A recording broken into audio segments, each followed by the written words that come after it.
Welcome, everybody, to the Nebraskabilities podcast. I am your host, Zach, joined by my lovely co hosts, Andy and Nate. And we are here to talk to you about another week of Nebraska football, which is probably going to be one of the biggest weeks of Nebraska football, probably the rest of this year. As many people that are Nebraska fans already know, our beloved prodigal coach son, in air quotes there, prodigal son coach, I should say, has been fired. After the loss to Georgia Southern 45-42, Scott Frost was relieved of his duty on Sunday morning, and he finished here with a 16-31 overall win-loss record, which is not great. Obviously not great because it puts him as the second worst coach in Nebraska history, dating back to, I believe, the late 1800s. It was a long run, but then obviously because he was relieved of his duties, Trev Alberts then named Mickey Joseph as the interim head coach. And so now everybody that is a Nebraska football fan is asking the same question: what happens now, and where do we go from here?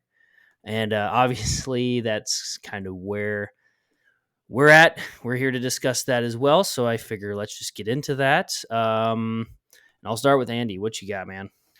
So the writing was on the wall, even dating back to last season, when Trev came out with the restructured contract for Scott after, I believe, the Wisconsin game or the morning or after the Ohio State, I believe, game that was, where he said Scott will be retained for next year. We restructured his contract with all that. And for some people were on the board of the Frost train that they loved that would love to have Scott for another year. Other people like myself were just kind of in that mist of, okay, that's cool. What changes is he going to make? Why are we keeping the ship afloat? I mean, and as we saw Saturday, I mean, everything accumulated to the same mistakes over and over and over for Scott. Um, all three games, we have seen every single mistake that happened in year one. So nothing dating back to even the first season has been fixed, has been coached correct, and all that. And for Trev, I think the writing was on the wall. I was at the game Saturday, and you could just tell the feeling in the stadium. A lot of boo birds, a lot of people just kind of fed up with the product that we were being shown on the field of this team, this coaching staff, um, that nothing has been right, that Scott had changed or anything like that. And I think Trev saw that. He saw the stadium just kind of just torn apart between what he wanted to do and what he should do. And I think to preserve the sellout streak, Trev thought this was the right move that had to be made. Um, just to keep the fan base intact, to keep the fan base going the rest of the season, keep rallying around the team.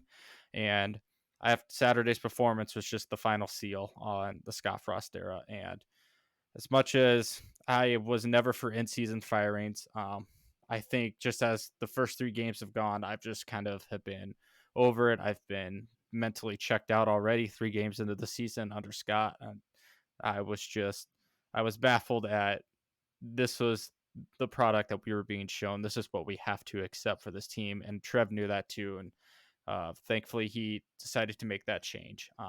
Like you said, Zach, Mickey Joseph, interim coach now for the football team. And we'll talk about his presser later. We'll talk about Trev's presser and what he had to say in terms of a coaching search and what Mickey has for the rest of the season. But the writing was just on the wall just from the end of last season going into this season. Unless we saw real progressive change with Scott and how he coached and how the team played. It's evident with as much as we make fun of the onside at the Northwestern game. I mean, that was the first sign that Scott couldn't get out of his way, that nothing had changed, that he couldn't just trust somebody to just make the play calls for him. He has to have his finger in everything. And I think Trev saw that too, especially how that game ended. Is okay. This something needs to happen. Something needs to change, and uh, that's why Trev was hired. Trev was hired to make those decisions. If you know anything about the past of Trev Albert's history as any sort of athletic director, especially with the University of Nebraska Omaha affiliate, that he was there. He cut that football program. He cut that wrestling program. Um, so Trev was not the Trev was not afraid to make that decision to just cut Scott, fire Scott within the season, and it was definitely needed to be done. I'm sure some booster donated him the other 7.5 million after the Saturday game and just said, "Hey, here you go. Just do it. Let's just get rip the band-aid off. Let's move on. Let's salvage any of the season for the players and the rest of the fan base here." But with that, Nate, your first initial thoughts on everything. Yeah, I think you really encapsulated things well when you said you were just mentally and emotionally kind of checked out this year with Husker football, just the way that things have gone. And that Georgia Southern game was really just the cherry on top, I think, of how everyone felt this season. I mean, there's a lot of optimism going into the season with Northwestern, an easier schedule, hope that Scott could turn it around. But like you mentioned, the product on the field just was very lackluster, not anything that we're used to as Husker football fans. And ultimately, the decision had to be made to let go of Scott Frost. And so um, I had heard a few rumors, they're more speculative than anything, but that Trev was definitely last year pushing to get Scott Frost out of there, but he didn't really necessarily have the booster or fan support. And then really got the ball rolling once the Northwestern game happened. I heard as well that he was definitely not happy with Scott's performance and was wanting to kind of turn the page and get someone new in there, or at least get some new blood for the kids to kind of work with. So I'm not really surprised with the decision, I guess, but it is unfortunate to see. I think everyone in Nebraska wanted this hire to work, wanted Scott Frost to work out, and unfortunately, it just didn't. 16-31 is not going to cut it. Um, Second worst coach in Nebraska history isn't going to cut it, and you can only go along with that for so long. I think so. I think the right decision was made. Unfortunately, it had to be in the middle of the season, but from everything I've heard from press conferences from Mickey and Trev, it at least seems like we're heading in the right direction and should be able to hopefully right the ship, at least moving into Big Ten play. I know we got a couple tough tests coming up, but it seems like we should at least be on a good trajectory upward or have at least the right personnel where they should be. So I guess with that, I'll go ahead and pass it to Zach if you want to get more into the nitty gritty of the coaching stuff here. Yeah. I had quite a few people text me. I know you guys said the same thing. People that listen to us saying you guys got a lot to talk about, kind of asking our initial thoughts just in general. For me, it was one of those things where it kind of a two-part deal because obviously I'm a Husker fan. I have been since young kid. And so as a Husker fan, and knowing the history of Scott Frost and everything, I'm sad. I'm a sad Husker fan because me and everybody that I know really wanted him to work out. But as a realist, Husker fan, I guess, as somebody that's trying to look at it through realistic goggles, it had to be done. I think really the only thing that surprised me outside of the fact that we lost at that point was the fact that it happened the next day.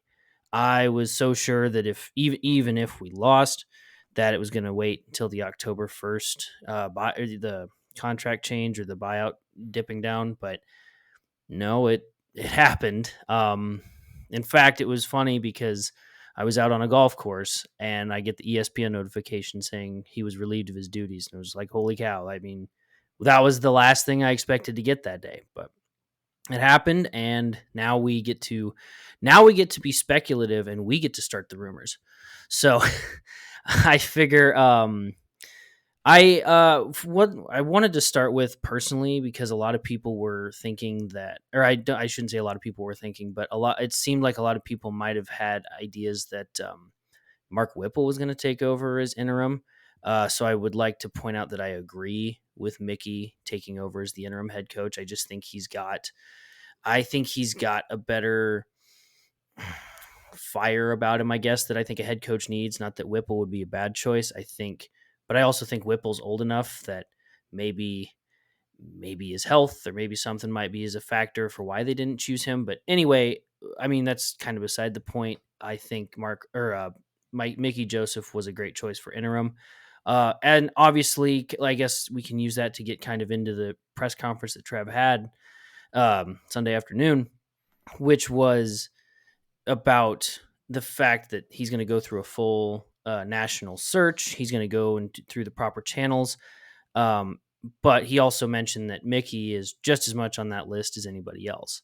And I think a lot of people might be pulling for Mickey Joseph just as much as, anybody else might be on that list. But on the flip side of that, he did mention too that just because he might reach out and talk to somebody, that does not mean he's offering the job.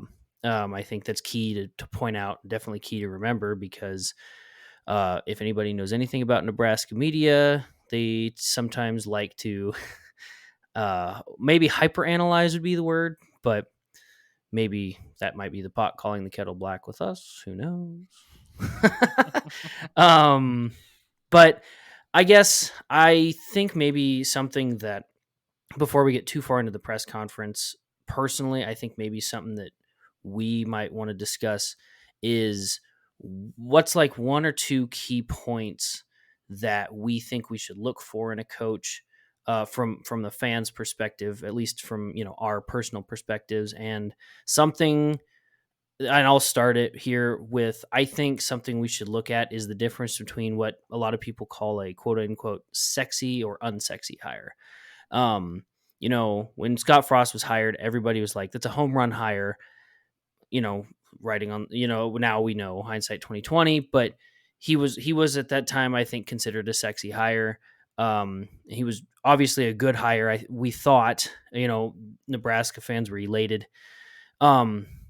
But I think now that we've seen the results and we've seen what happens, I think now it might be time to get somebody that has that proven experience as a winner.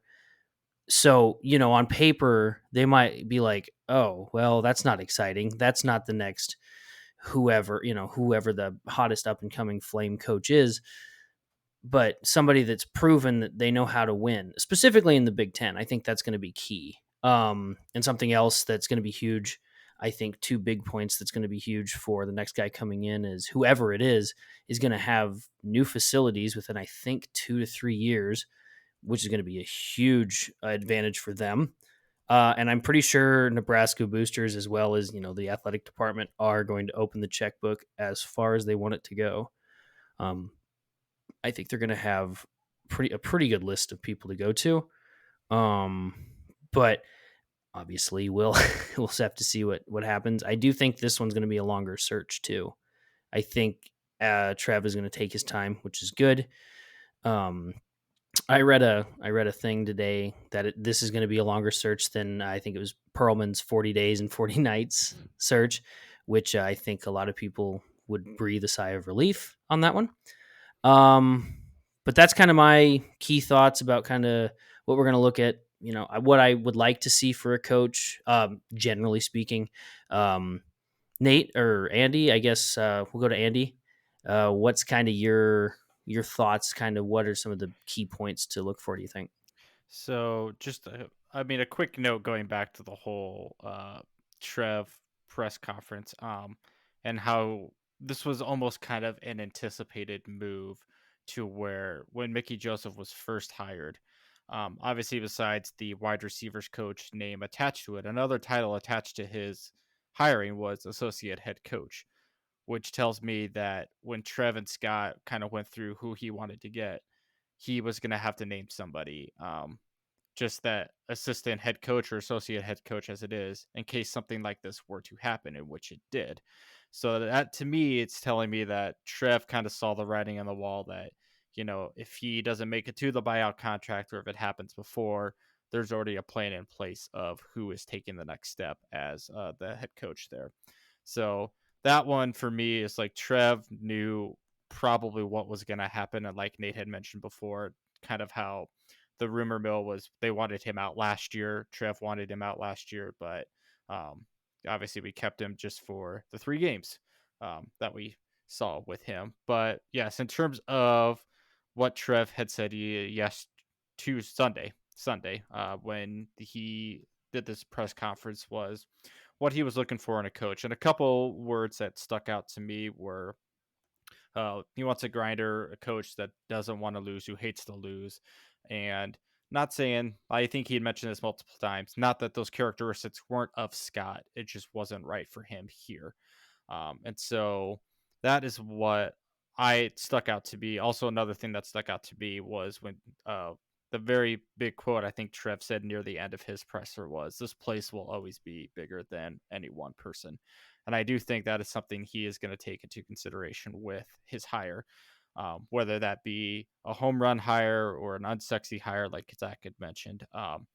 That is who he is going to be looking for. It's just somebody that is going to fit the bill, fit the mold of Nebraska football, embrace what Nebraska football is all about.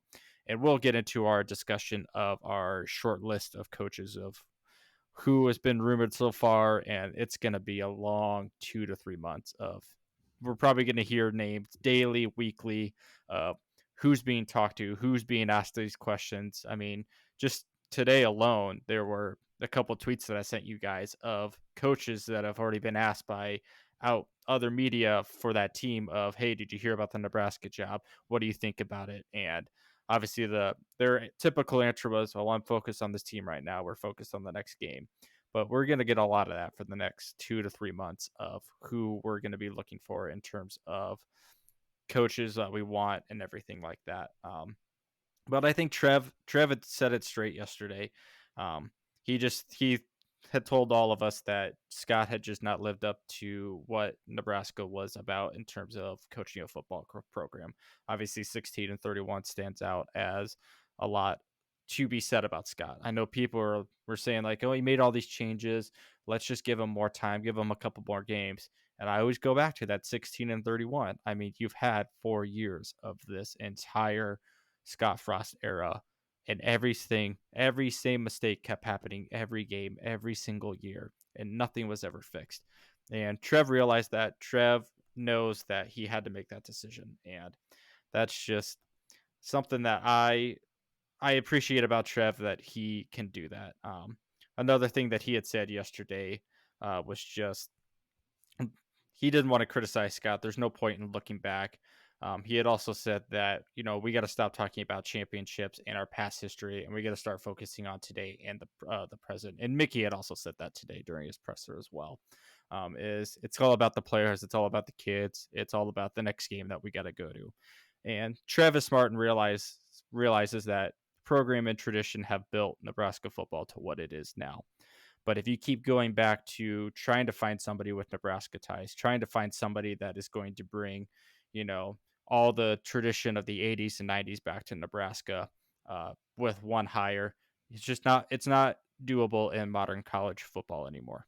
Um, in terms of just the sexy, unsexy hires, at the time when Scott was hired, I mean, that was a no brainer. It was, we all thought, a home run hire.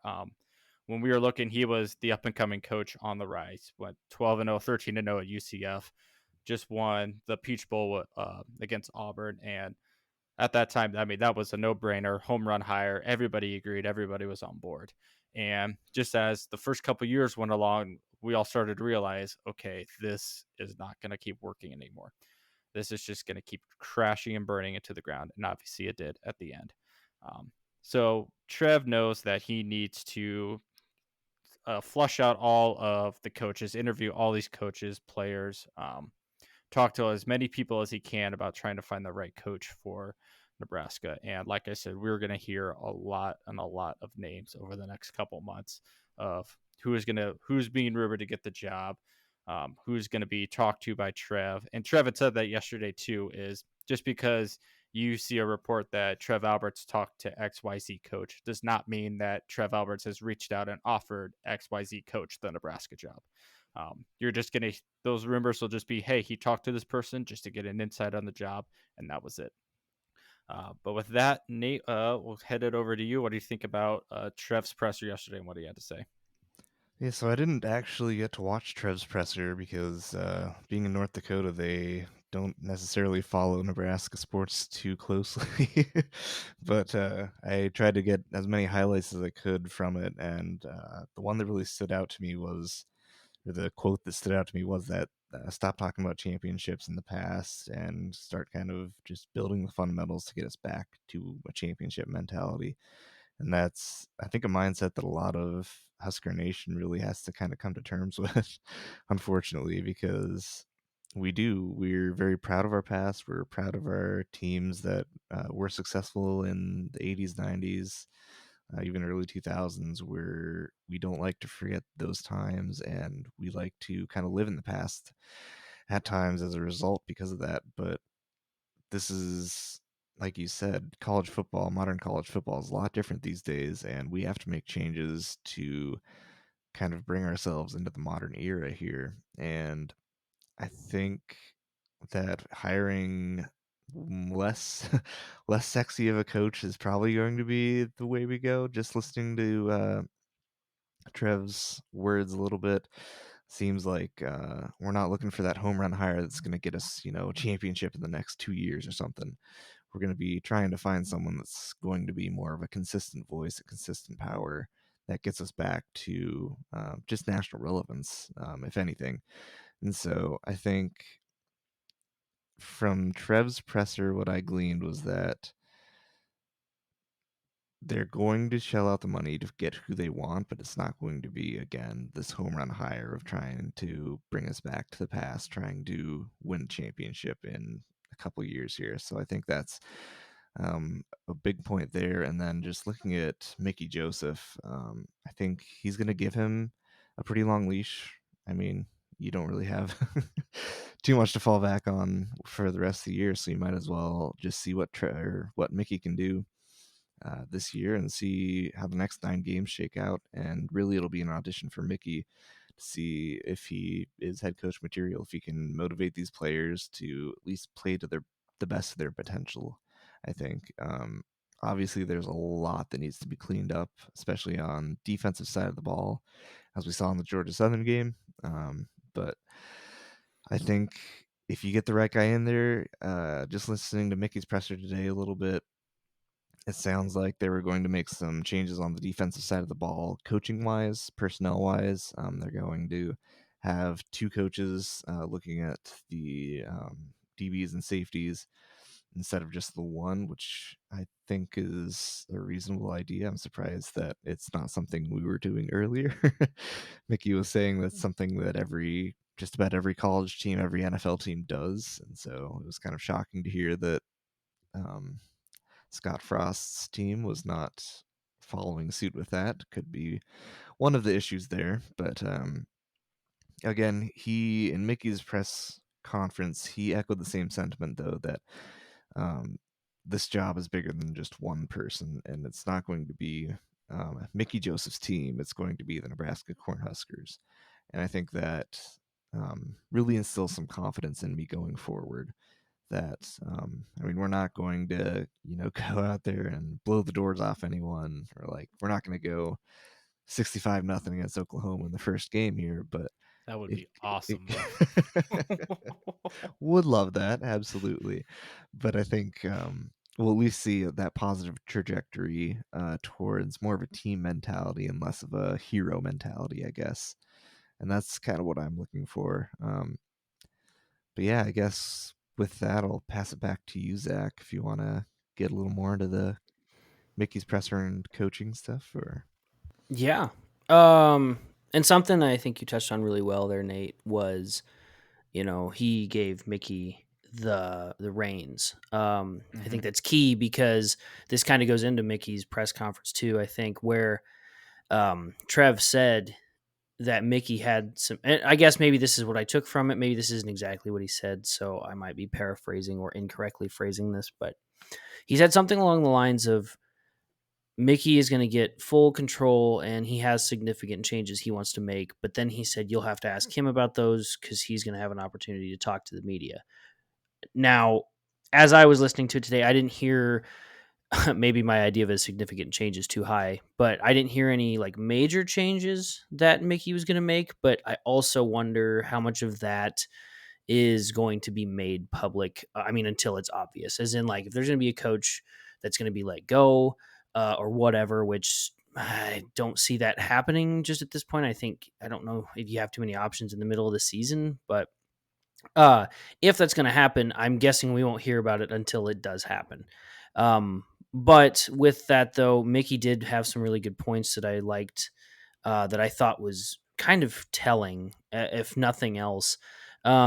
He switched the day off. I don't remember. You guys might have to correct me on what he said, but I think instead of Sunday being the day off, it's now Monday. So the day Yes. after the game, they correct. come in and they're coming in as a team the day after. Mm-hmm. I mean, I have not played on a college football team, but to me, that one just seems to make a little more sense because, that game is still going to be fresh in your mind. And so, you talk about it the next day, whether that's you go in and watch film and you lift and that's it, or, whatever it may be. I don't know. I don't know what those consist of, but, that would be that one made sense to me. He did mention that the players who were obviously probably recruited by Scott have handled the last couple days like champs. Granted, I don't know what else he was going to say. I can't imagine he would say, yeah, they're not taking it well. I mean, obviously they're not going to take it well. This guy recruited him to Nebraska and now he's gone. It's tough. I mean, even as fans, we all said it. We were sad. We didn't want to see this happen. And hell, Trev's press conference, he even seemed like he was sad. You could tell he didn't want to do it. He even said that. He said, I didn't want to make this decision, but I felt it was best. That weighed on him just as much as it might have fan.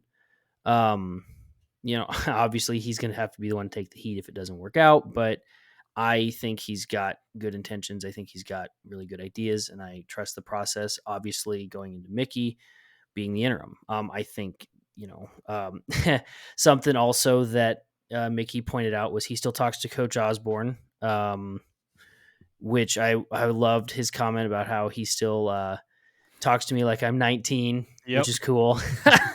I think Mickey's got a good head on his shoulders. Whether he sticks around as the head coach beyond this, we have no idea. We'll have to see, but I do think he's very much focused on that 1 week at a time mentality. He even said we've got 9 games left, right? But right now we're focusing on OU. That's the next one that's in front of us. And not that this is crazy out of the norm for what coaches say, but that's what NFL coaches even say. The coaches will be like, the media for NFL teams will be like, well, how do you guys think you're going to handle a team that's 3 weeks down the road that's really run heavy, or that, you guys can't stop the pass or whatever, and they'll be like, we're not looking at that. We're looking to this next week. We can't control anything outside of that. We're not going to focus on that. A lot of good coaches do a really good job to block out the noise outside of what's going on in their building that week. And I think, not saying Scott didn't do that, but I think Mickey has a very good way of talking about it going forward, and I think that's key. Something else that I thought was interesting is I think he mentioned that is it Greg Austin that's our DB coach? Is that right? No. Greg Austin was the former O-line coach who Scott hated. That's right. That's right. I thought he said Austin in the conference. I was like, that doesn't sound right. Anyway, No. whoever our current DB coach is, I forgot his name. He said that he believed that Nebraska was the only one that had one DB coach, where most places have 2. And he said that's not a fault to what he's doing there. That's one set of eyes. Most places you probably for sure need 2. So I don't remember who he said he moved up, or basically his comments were saying that there's now somebody that's going to be helping with the DBs to have 2 coaches there. Yeah, it's Travis Fisher is the current That's defensive back. Yep. He said he was going to move Chins to help back. He's moving somebody to nickel. I don't remember who he said. Either Chins was going to help nickel, or Chins was going to help move back to the safeties, and then Travis Fisher can work on the corners.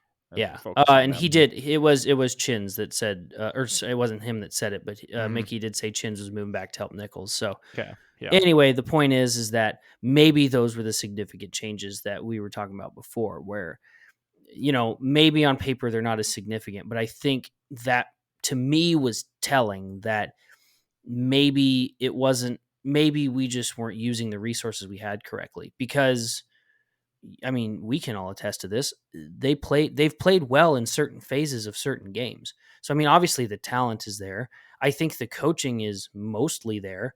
I just think maybe it was mismanagement. Um, I mean, I don't know that for a fact, but I think there's a lot. I think there is a lot of things that Mickey said today in terms of how he wants to run the team, that I think are good, but are also like maybe this is why Frost had to be let go. Um, Mickey did also say, moving to the head coach, he's going to take a step back and he's not going to be doing wide receiver duties, or at least as much. That's probably a good thing because, as I've said in the past, and I think we've all said to each other, the head coach needs to be more of a game manager. I think, I don't have a problem with a head coach that calls plays, but obviously, if it wasn't working for us the last 4 years, I don't think it was good to do it this year, and we see where that got us. Um, I really liked Mickey's press conference overall. I was a little, I won't say underwhelmed. That's a little unfair. I was whelmed, I guess. I was kind of in the middle with it because a lot of it just sounded like a lot of coach speak, which I kind of expected. There wasn't a lot really to take from it outside of the obvious, I'm the head coach now, the basics.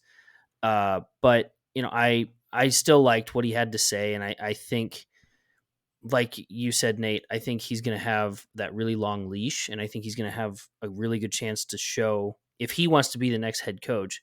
He's got 9 games to do it. Um, so I'm excited to see what comes from him, and I'm excited to see where he takes the team.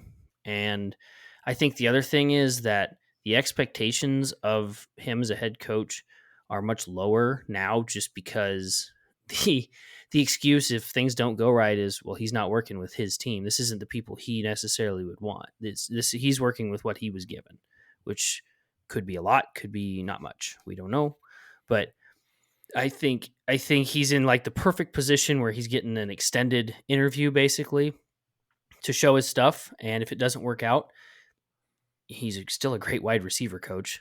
I mean, he's going to get a job somewhere, or he could go on and be a head coach somewhere else. Who knows? But with that, I think I've taken enough time on this one. I'll pass it to you, Andy. I mean, yeah, you hit on pretty much all of the press conference there. I was the same way. I do think, I think that's just who Mickey Joseph is. He's all, I mean, that's what you wanted to coach. It's all business. He knows what he has to do. He knows what he wants to do, type thing. And you could just hear that in the tone that he was up there. And who knows how much, experience he's had before this of addressing the whole media as, the one voice of the program right now. But I do think that's just who he is. He's just all business. Let's just get to work. Let's go out there one game at a time, like he had mentioned in his presser. We got to focus on Oklahoma this week. Even though he says, we got 9 games to prove that we can still win and be a good football team. But right now, we got to focus on Oklahoma right now. And I think he's going to be a good interim coach for what Trev wants in terms of salvaging this rest of the season and the fan base going forward. So that's probably why I think one of the quotes I love that he said is, it's just kind of, you shake everything off and you move on. This is a clean slate for him. This is a clean slate for the program. And he knows that Trev is going to be looking for coaches. I'm sure they had discussed about that during the process.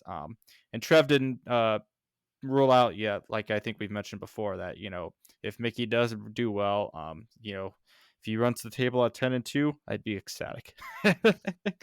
But even if he does well enough to even throw his name in the hat at the end of the coaching search, Trev will, look into that seriously, consider him too. We got to know. I think they had asked him today if he wants the job at the end of it, and I think Mickey kind of gave the same answer of, if I'm in their consideration, that's all I want. Is just to be considered as a head coach. So I do think it's gonna work out. Who knows how many wins it's gonna work out to be, but I do think, based on just what he's already said today, that there's gonna be a big shift of culture. There's gonna be a big shift of how they get things done, how they run the ship. And I will be interested to see how much now now that Scott's gone, of how much dirty laundry is going to be aired. Um, I think it's very telling that we still, outside of what O'Shawn said on Sunday after Scott got fired, I think it is very telling of how tight of a ship that Mickey wants to run in terms of current players, at least speaking out on Scott. I know we've seen a few tweets from AJ Allen, and I think Anthony Grant had tweeted also, that they're just going to focus on us. We're going to work on ourselves, go big red, that type of thing. But we haven't heard a lot of current players speak out about how they feel about Scott, how they feel about the move and everything. And I do think that is a part of Trev and Mickey wanting to keep all of this in house and everything inside of not airing their dirty laundry about Scott. Now, that being said, who knows now that everything's out in the open, Scott's no longer affiliated with the program, how much we are going to hear about the accountability and how Scott did actually coach during practice, during the off times, and when they're not playing a game on the field. I do think a lot of that is going to come out within the next couple of months. And I think that is one of the big reasons why that Scott got fired. Is you can always tell in every press conference he never held himself accountable. He never said, maybe he always said, it was coach speak. Oh, we're gonna work on tackling. We're gonna work to fix this over and over. And then come game time next week, we would see the same exact thing over and over again. None of the mistakes ever got fixed. So I do think that is one thing that Mickey is going to be his number one priority. Is, I think he said, like, we got to fix all three phases of the game: offense, defense, special teams. And that all comes down to coaching. It all comes down to being accountable as a head coach. Are you going to make sure you get the focus on those three phases to go out and win that football game? That even showed Saturday. I mean, the defense letting up 45 points cost us the game eventually, but at the same time, offense played really well. Offense kept you in the game, whereas years past, it's always been flip flop, where the defense would always keep us in the game, so we can never score enough points. Now we can score enough points, but we can't stop them from scoring points. So that's one of the things I liked what Mickey said, is we got to fix all three aspects of the game. Um, and he had mentioned even, just they got to work on tackling. And I know Scott had mentioned that in previous press conferences earlier this year, is we got to work on tackling, but still nothing has ever been fixed. So I don't know if we're going to see it right away of all the changes of either culture or mentality that Mickey has instilled going into Oklahoma Saturday. But I do think within the next few games, for sure, we should start to see some of those changes with that. So I'm glad that Mickey is right now being handed the reins. Like Trev said, he says he wasn't going to meddle in Mickey's decision making. He's going to let him be a head coach, and Trev's just going to step back and be there for Mickey if he needs him. But I do like that Trev is just handing him the reins, saying, "Here you go, right the ship, salvage the season, and on your way." What about you, Nate?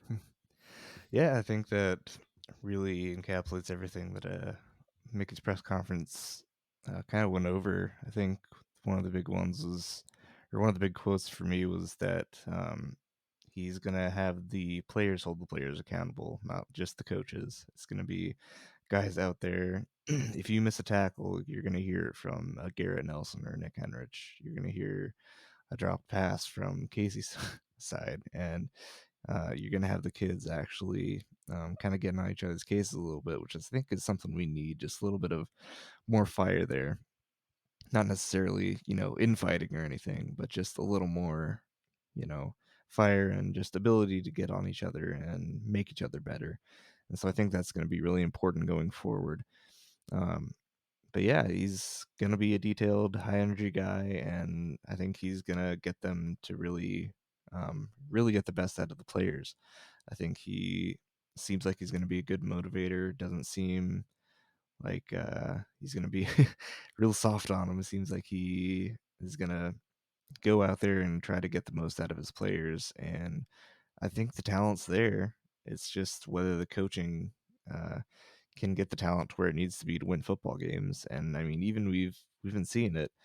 Um, Georgia Southern is 2-0, so they're not necessarily a pushover. North Dakota is ranked in the top 25 of FCS now, and I mean Northwestern is Northwestern, but we have been playing some, not necessarily bottom feeder teams, and they've been close games, but they're definitely winnable games. And so I think if we can just get the coaching over the hump, um, I think that can go a long ways moving forward with the season. So with that, I'll pass it back to Zach if he wants to look into maybe what the future holds, I guess. I mean, if I could have a crystal ball, I'd love to take a look into that thing right now and see what it says. But Hey, you can tell us who the next coach is. yeah, so obviously we kind of passed around a list. Not necessarily our list. We found a list and then we kind of took it from there of what we thought were good options. I'm probably going to mispronounce his last name, Pete Thamel or Tamil, It's on Thamel. Twitter. Cannot talk today. He had a list of, it looks like 12 or 13 different head coaches. Some of these, as I was looking at them, I'm like, man, some of these seem like long reaches, but I guess anything's possible. That's what you get with coaching shirt season and flight season. Flight tracker season is my favorite. That's true. Yeah, I mean, I'm not going to go through this whole list. I think there's quite a few on here that we don't necessarily need to talk about, but there are a couple names on here that I thought were good examples of coaches that Nebraska might look to hire. Not necessarily these guys specifically, but people like them. So the two names that popped up for me that I was like, this fits my definition of an unsexy hire, but has proven success at winning in the Big Ten, and they could come here, I guess. That I would be. I don't know if I'd be okay with in certain aspects, but I'd be like, okay, no, these make sense on paper. PJ Fleck and Brett Bielema. I don't necessarily like either of them to come here, but they have proven, at least Brett Bielema has proven he coached at Wisconsin and he was a good coach at Wisconsin. Or there for a while at least. And he has proven he knows what it takes to win in the Big Ten. So is PJ Fleck. Again, I don't necessarily like either of those two specifically for the Nebraska job, but people like that are somebody that I'm looking for. However, on that same side of things, there are a couple, hot flash hires that I would be just giddy as all hell to get.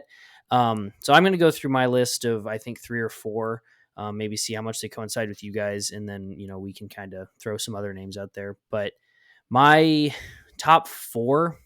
And in no particular order, I'm just going from the top of the list that I have to the bottom. I've got Matt Campbell, which I think would be good. I really like Jamie Chadwell. These next two, I think, are longer shots, but still, I think would be good for sure. Luke Fickell, I don't see him leaving Cincinnati, but that'd be nuts. I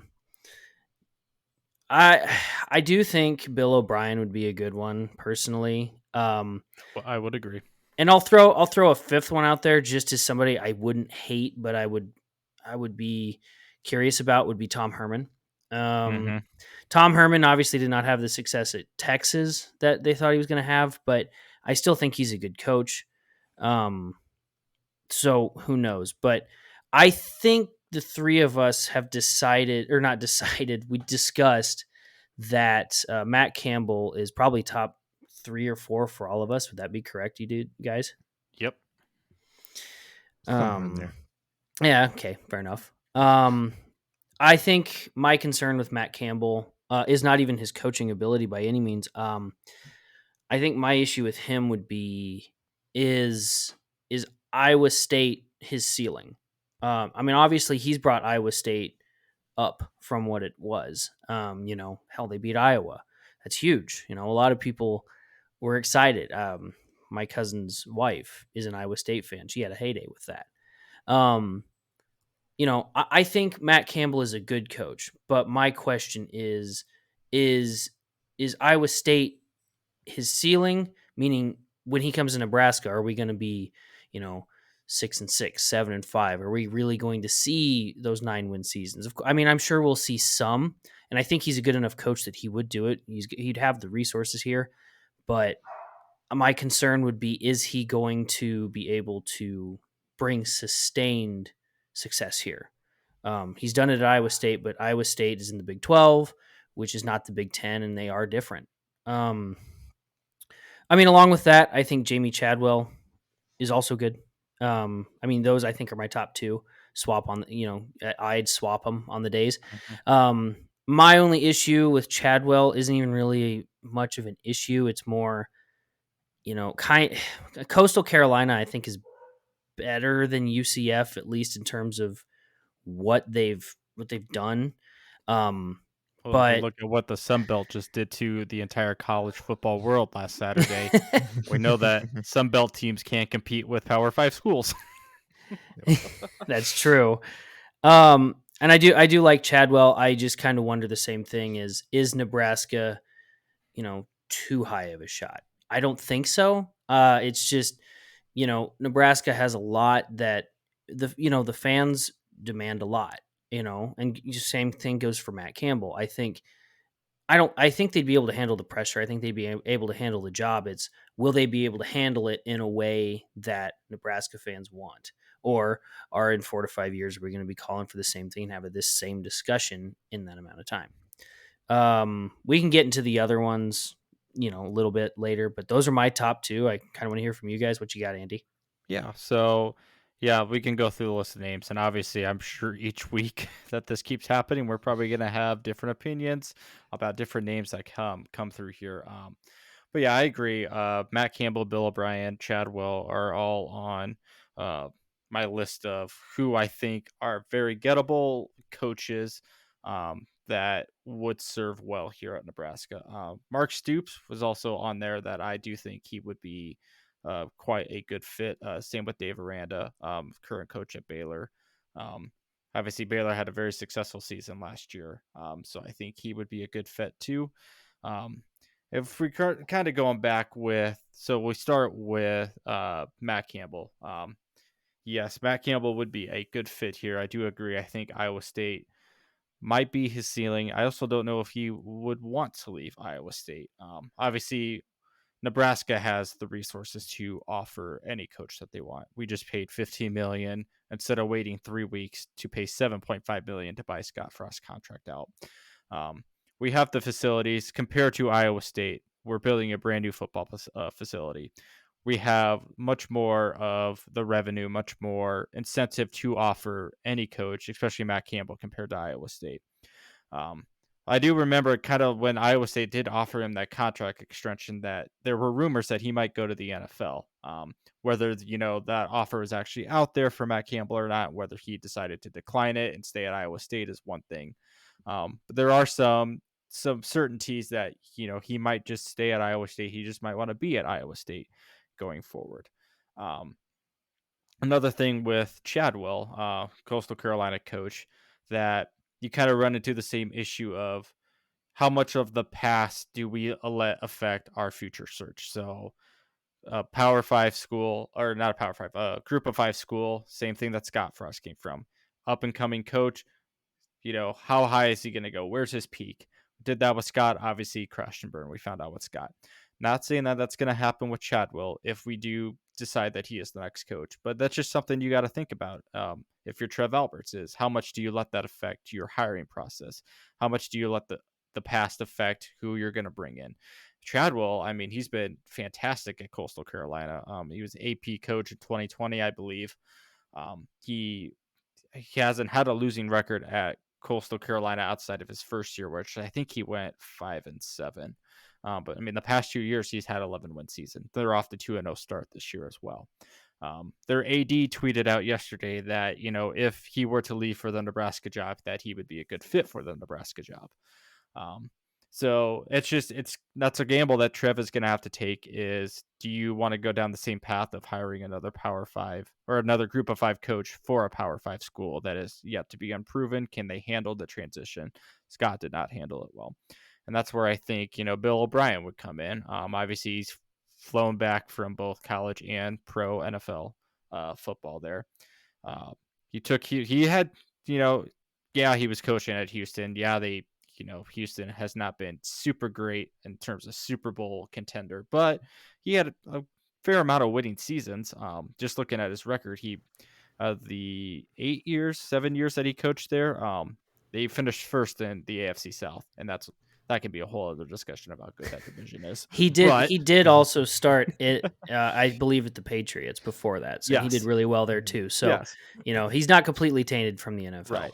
And not NFL to college success is not always the same. Obviously, Nick Saban failed at the NFL, but came to college. Now look where he is.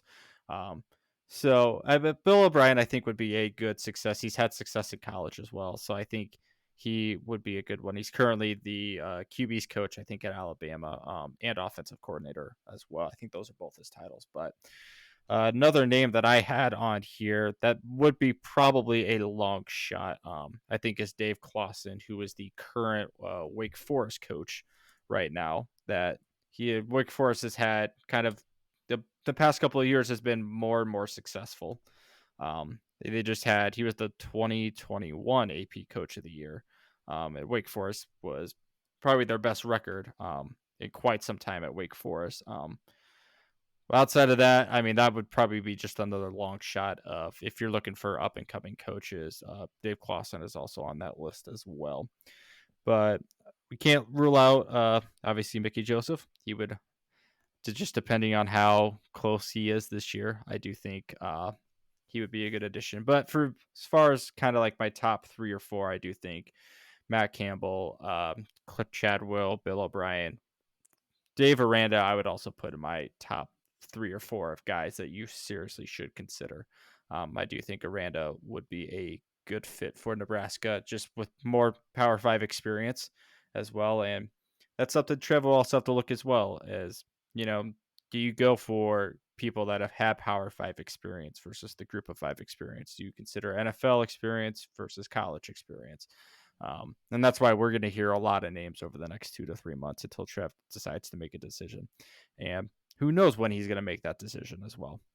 I think a lot of people's, going back to Matt Campbell, a lot of people's concern is, are you hiring a Mike Riley like type of coach? Not in terms of age. Matt Campbell is like 30 years younger than Mike Riley. But in terms of success, I mean, I think Mike Riley only had like a 600 winning percentage at Oregon State before he came here. That's about where Matt Campbell sits right now. So do you hire a kind of sustained coach who can't break over that hump, get over that punch through 12, 13 win season, and you just settle for your 8, 9 win seasons? Obviously, to us right now, we would take anything like that just from where we have been. But you also got to look at long-term success. How is this going to play out in the long term? And that brings up another point that I absolutely will never be on board with. This is the only time I'll ever talk about the Urban rumor. I absolutely do not want Urban Meyer at Nebraska. If you want short-term success, that's fine. You're going to get your 8, 9 win seasons and not more in 2 to 3 years. There's that part of me that we know how many scandals, how many health crisis issues that Urban Meyer has had at Ohio State. He had a very failed experiment in Jacksonville in the NFL. Didn't even last the whole season. And that's the thing is, do you want to bring someone with that baggage into a dumpster fire of the Nebraska football program that it already is and throw more gasoline on it and make us more of a laughing stock? Urban was a good coach, still could probably be a good coach. I just wouldn't want that at Nebraska. And that is my piece on Urban Meyer, and I'll pass it over to you, Nate. No, I I definitely agree with you there. I don't necessarily want Urban as head coach. I think another name would be Bob Stoops there as well, but I think we'd also be remiss not to at least give them a call. Um, they're proven guys that are, I don't know if they're proven they know how to win. They know how to do it on a big stage, and they most certainly could probably turn things around rather quickly. Again, I think there's just a lot of baggage with that, especially the Urban Meyer hire. I think that would be a little too much. Doesn't really seem like the direction that Trev wants to go with this coaching hire. In my opinion, it seems like it'd be more of that risky home run type hire than anything else. While I think we'll probably at least give them a call, I don't realistically see them panning out necessarily. And so I think your guys' lists are really pretty good. I think Matt Campbell's obviously somewhere towards the top of my list as well, just because he's had at least decent success. He helped build Iowa State up to where it is now, Hmm. which is a far cry from where it was. I was looking over their records the other night, and they were a perennial 2-3 win team up until Matt Campbell came here. And Matt Campbell, I think his first season was a 3-win season, but then he's been somewhere in the 7, 8, 9 range just about every year since then. And so it's definitely someone who could turn the program around, and I think could definitely get us at least back towards national relevance, which is, I think, what we're aiming for. Again, I share your guys' sentiment, though, that I think his ceiling kind of scares me. Hmm. And if he stays at that 7, 8, 9 wins, is that something that we want long term? And I mean, obviously, as a Husker fan, I want to be I want to be competing for championships at some point. Doesn't necessarily have to be next year or anything, but it's that's the long term goal you're working toward. I mean, with any football program, and so can he get to that point? And I'm just not entirely sure of that. So that would be certainly a question that if I'm Trev, that's in the back of my mind at least when I'm going through the interview process or likely interview process with him at least. And so with Chadwell, I again share the issues that another group of five making the Power Five jump, especially to the Big Ten, where we saw what happened with Scott Frost, and it just didn't translate as well. I think you could argue that he's had a really good track record, and he's brought Coastal Carolina to a really good place, and like you mentioned, Andy, they're 2-0 already this season and are probably on pace for another really good season. But I'm just not sure that it's necessarily the right fit for Nebraska. So, and I will say that I am not on the Bill O'Brien hype train. I would like to stay as far away from that train as possible, but I Yes, get definitely us understand. negativity. Come I on, understand man. where Alabama, going to the Nick Saban coaching tree could help him, I guess, revitalize his image. But just seeing what he did in Houston, um, he did good things with Penn State, but even then, he kind of left them in the dust to go to the NFL and didn't really leave them necessarily on good terms. It felt like, and so I can understand where he would be an all right hire. I don't know. He doesn't really move the needle for me, and I I don't know. I'm not as big on Bill O'Brien as you guys are, I guess. Have But we mentioned Luke I Fickle think yet, though? that was going to be who I was going to Okay. next. That's kind of one of my, I think, top two hires would be Luke Fickle, Cincinnati head coach. He's had really good success there. It could be a long shot, but then again, Cincinnati has kind of fallen off a little bit. I mean, they obviously were to the college football playoff last year, but this year I know they at least lost their opening game. Um, and they're going to the Big 12, right? Mm-hmm. Next year or 2 years. And so there's obviously incentive for him to stay and make that transition to the Big 12. But you could also make the case that a jump to the Big 10 for him could be really, really big. And he did help build Cincinnati up to what seems like at least a perennial power type team. And so having a guy like Luke Fickle in here to come and rebuild Nebraska and build that kind of brand back, I think would be good. I think he'd be a really, really solid hire. And my other top guy would be, I think, Dave Aranda from Baylor. I Mm-hmm. think he is my top target if we can get him. I think it'll be really tough to pull him away from Baylor, but again, Big 10 versus Big 12 moving forward, there could be a lot of incentive to make that jump to a bigger and seemingly what's looking like going to be a better conference at this point. And so his background, I think he was defensive coordinator for LSU in Wisconsin for a while.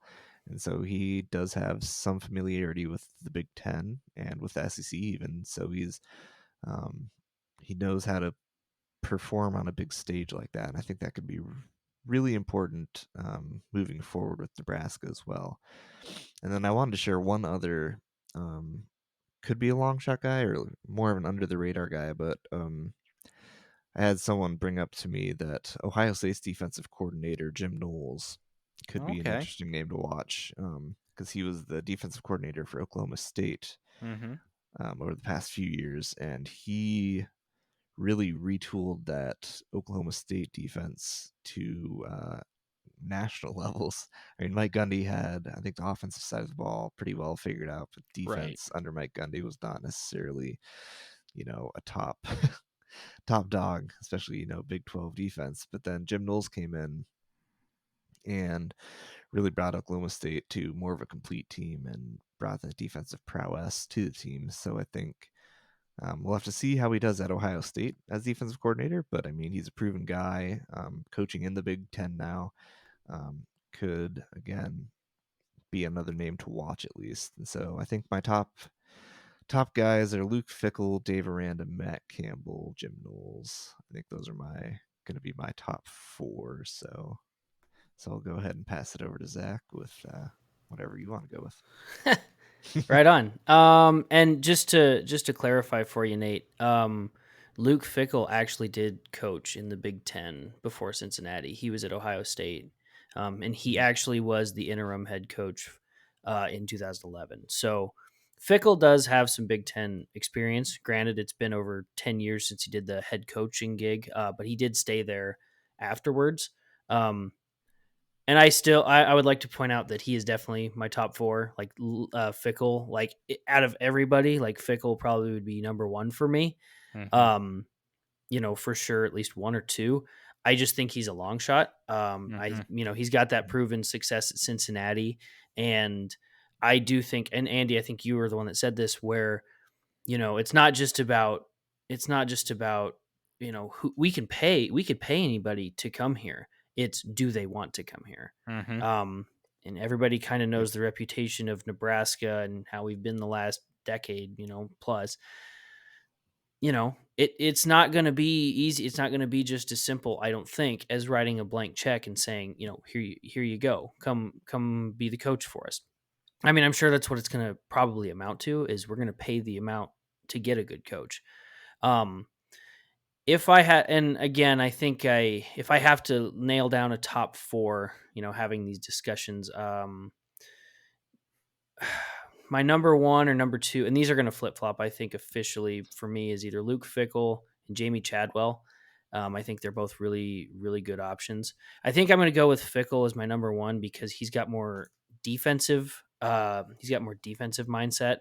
I mean, that's what he did at Ohio State, was more defensive stuff.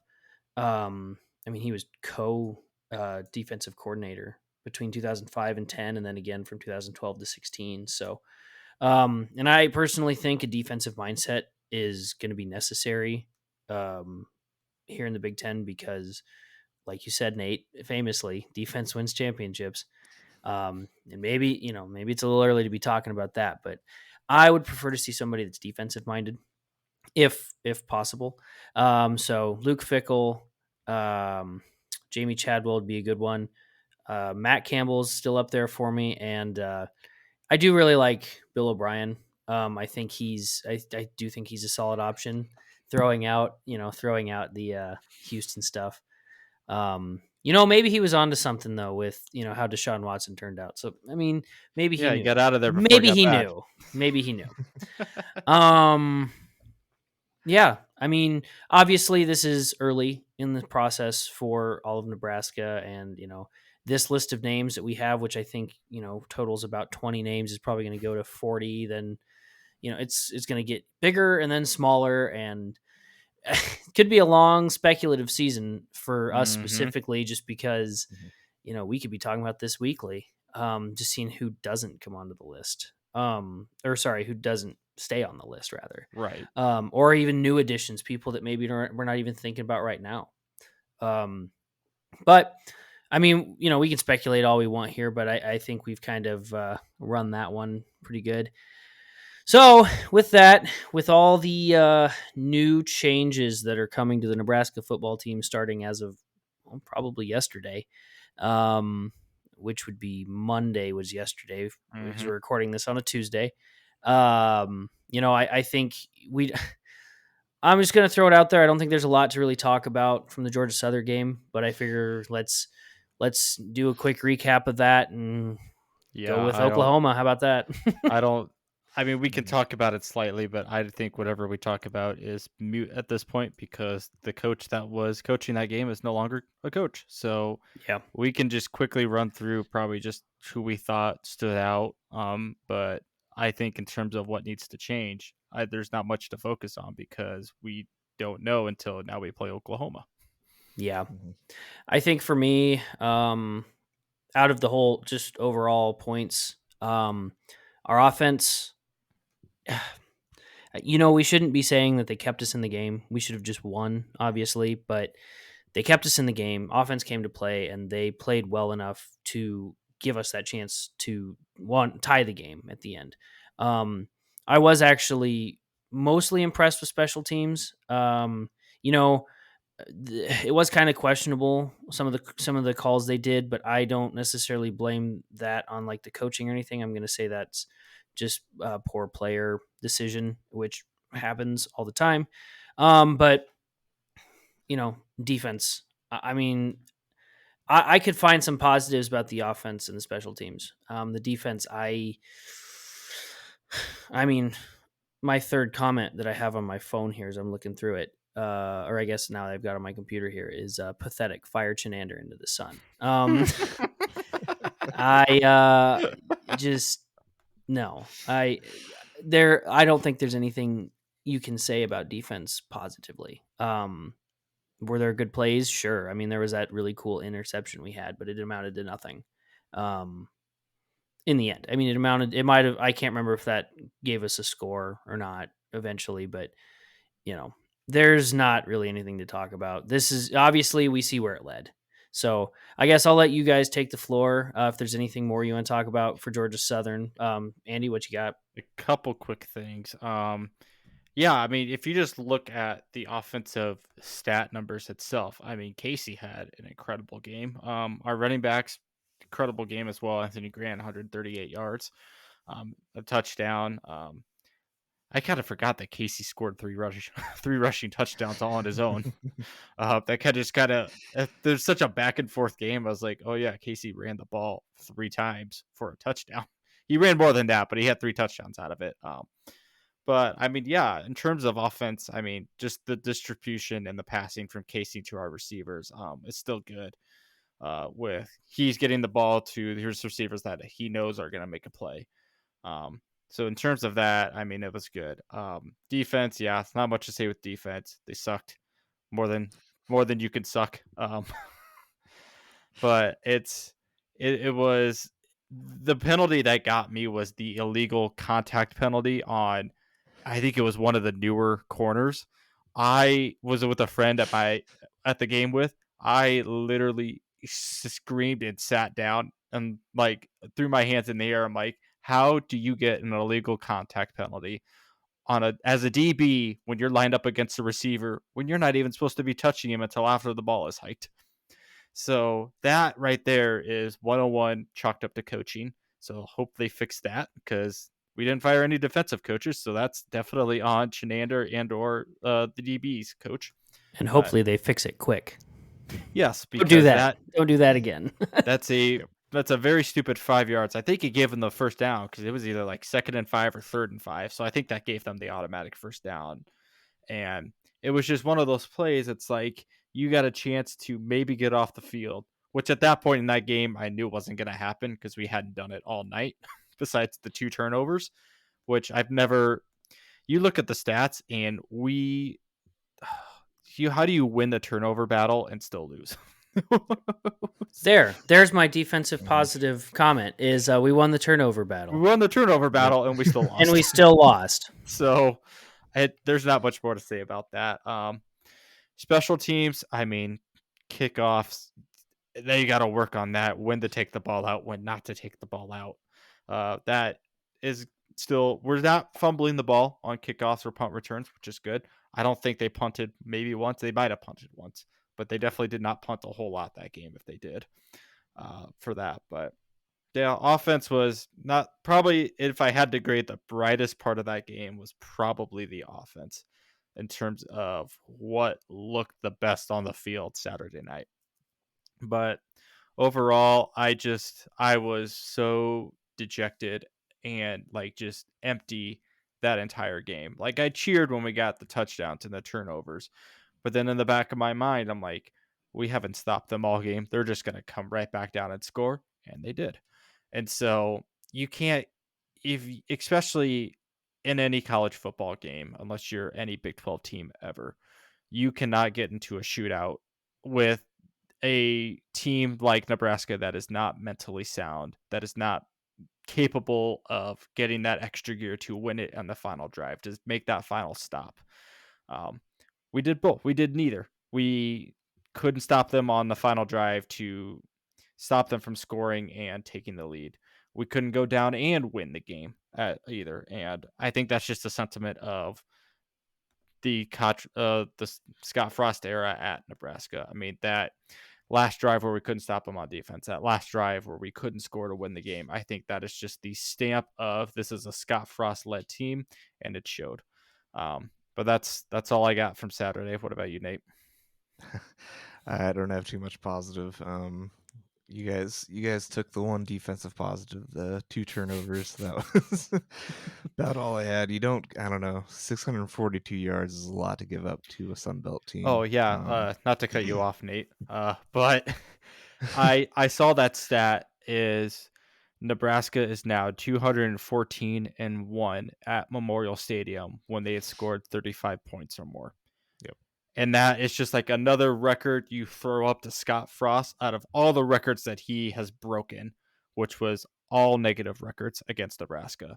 I mean, we had never lost a game at Memorial Stadium when we had scored 35 points or more until Saturday to a Sunbelt team. But like we said, the Sunbelt had a day Saturday, so we weren't the only Power 5 school that got thrashed by a Sunbelt team. But it was another record that, choke up to Scott Frost in any negative way. Okay, back to your point, Nate. Yeah. No, it was just 642 yards of offense for Georgia Southern, almost 200-yard rushers for Georgia Southern. I mean, there's not much to say defensive wise. Got to tackle. It seemed to me like there was just a lot of dink and dunk type plays for Georgia Southern, so it wasn't necessarily big passing plays that were the Achilles heel. It was just these little 5-7 yard passes that we couldn't stop because we were playing too far off. And so hopefully that gets fixed on defense, or we're gonna have a heyday on Saturday.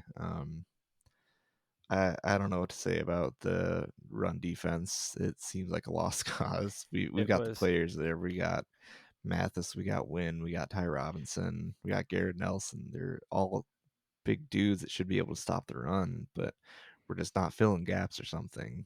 And it's a lot of the fundamentals have gone out the window in the Scott Frost era. So hopefully that's something that we can fix this week and go into the next week on a positive note. But like you guys said, offensive wise, things were really humming. I mean, Casey had a heck of a game. 3 rushing touchdowns, 1 passing touchdown. Anthony Grant was still a beast. AJ Allen had a decent game as well. There were Anthony Grant was over 100. AJ Allen was nearing 100.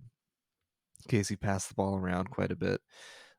Like you said, Andy had a pretty good spread of wide receivers catching the ball. Looks like Marcus Washington and Trey Palmer led the team, but was definitely willing to at least look some other directions. And so, honestly, the positives were just the offense. The offensive line was terrible, but that's going to be a recurring theme. They figured out how to, overcome that a little bit and score points and put points up on the board. So that was at least good to see. But then one of the other big things, 10 penalties. That's got to be something that's cleaned up. Stupid penalties too. It wasn't like, okay, yeah, I guess a false start here or there, whatever. It was just really, really dumb plays, taking yards away, giving them first downs. So hopefully we fix some of that. I guess we'll see, but I guess I'll pass it on to you, Zach, if you want to get into this coming week? Yeah. It's Oklahoma. I mean, this is a big game, just historically speaking for Nebraska. This has history behind it. It's being advertised everywhere. You go on Twitter, you go on TV. It's all over the place. It's big noon kickoff. Unfortunately, I think the product that we're going to see on the field, it's not going to change in 1 week. Oklahoma has been known to have an offense, and I think they're going to show up and have their offense there on Saturday.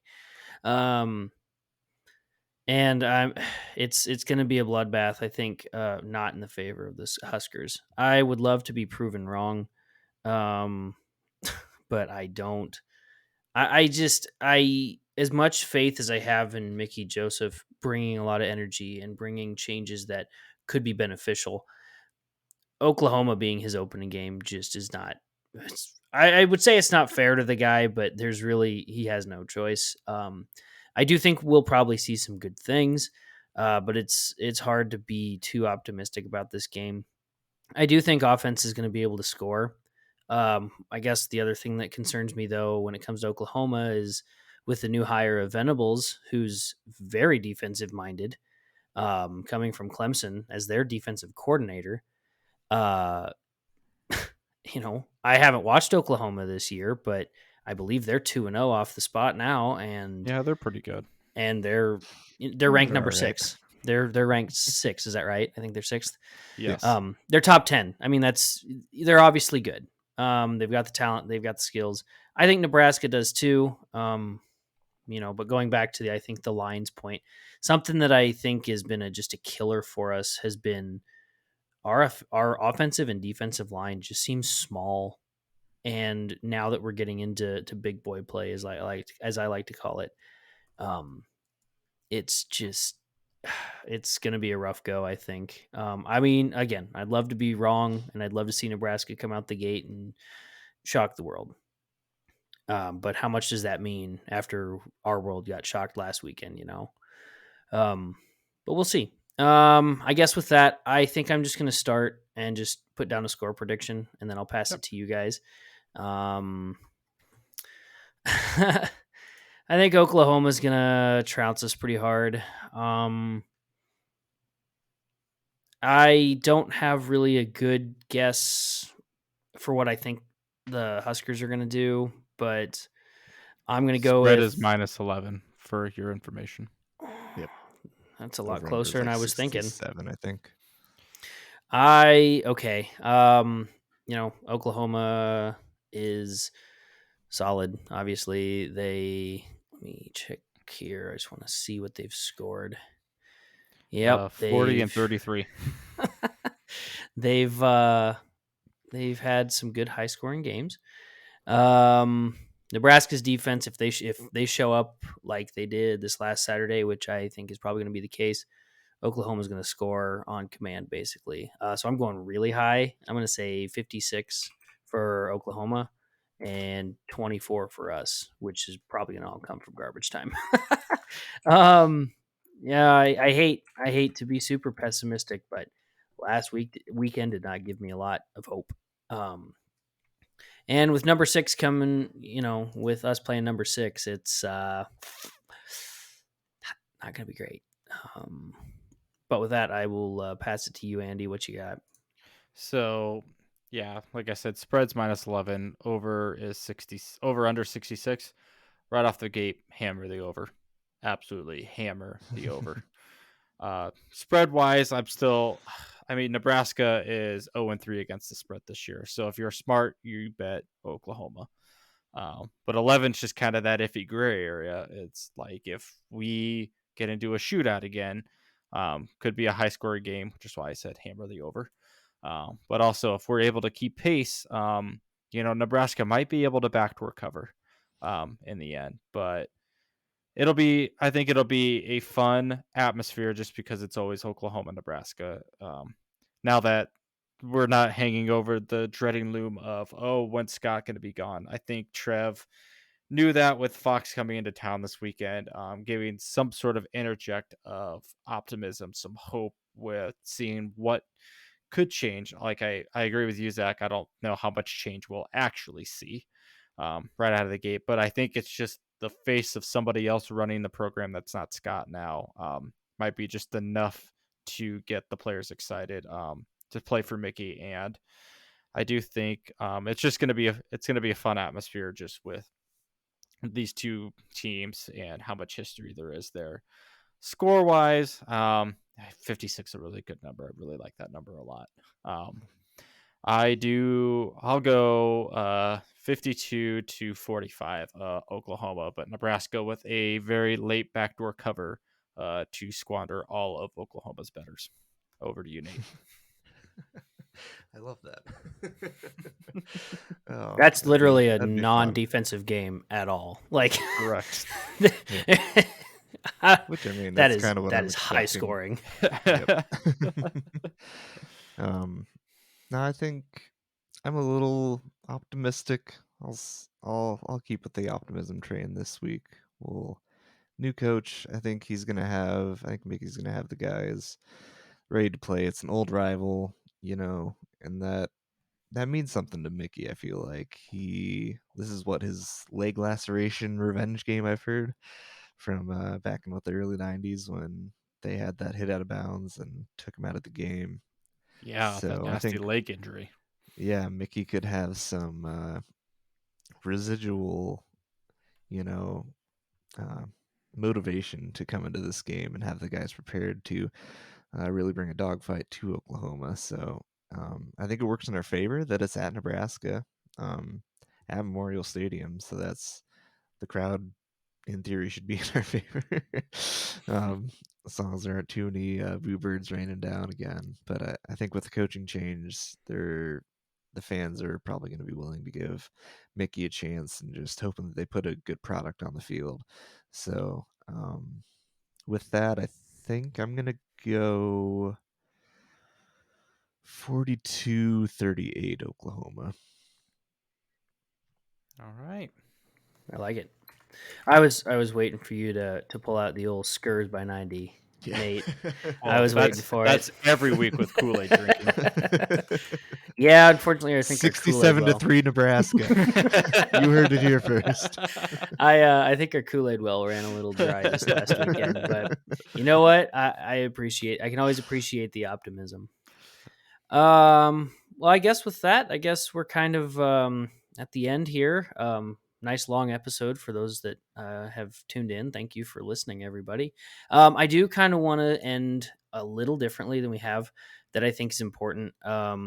We had a comment on our Facebook page, which anybody that might be new to the Nebraskabilities podcast, we do have a Facebook page. Please go follow us out there. We also have a Twitter account, and find us on Spotify, all that fun stuff. But we did have a comment that I really liked, and it's a bit long, but I think there's some important stuff in here that we as fans, I think, need to remember, but also just is maybe a reminder, maybe. But our friend Chris says, I keep seeing people say it took Osborne 23 years to win a title. Frost deserves more time. Osborne never had a record that was worse than 9-2. When Osborne would say we're close, he was talking about taking the step up from winning conference championships and New Year's Six Bowls to going undefeated and winning a national title. When Frost would say it, when he would say we're close, he's talking about taking the step from being awful to just being mediocre. This year, with every starter being a Frost recruit, we have managed to get worse than awful and have officially crossed the line to being embarrassing. This was before he was fired, so some of this it kind of doesn't make total sense in the context, but I don't know if the firing needed to happen today, but it needed to happen. I guess I'm wrong. I see what he's doing here. Sorry. Chris, you can berate me later. I've never been to a game with the crowd that has given up on the team as much as we did yesterday, and it's clear the fans have given up on Frost. Part of me thought he might get more time, but yesterday's loss is unacceptable, and I understand making the move immediately. Okay, so I kind of goofed that up. But the point is, I think, those of us that have wanted to see the change in Husker football need to remember, one, like Trev said, we need to stop talking about the past. Specifically in that case, Tom Osborne is not coaching anymore. And Chris was right here. Tom Osborne was talking about something different. Frost was talking about something completely different. Two separate categories. But that said, we are going to have a new head coach come next year, and obviously we need to support him, whoever that may be. But I think us as fans should definitely take a step back and remember this isn't the 90s. Yes, that's what we'd love to get back to, but let's worry about getting competent product on the field first. Let's get, more consistency than we've had. And, we had consistency with Bo Pelini. Obviously we know how that turned out, but I think there's a lot to reflect on as fans too. We're all sad that Scott Frost is gone, that he didn't work out, but it's time to see what the future holds. We don't know, but we're here for it. So with that, I want to thank everybody for tuning in to another episode of the Nebraskabilities podcast. I'm Zach with my hosts, Andy and Nate, and we thank you once again for being here with us, and we will see you next time. And always remember, if it's a possibility, it's a Nebraskability.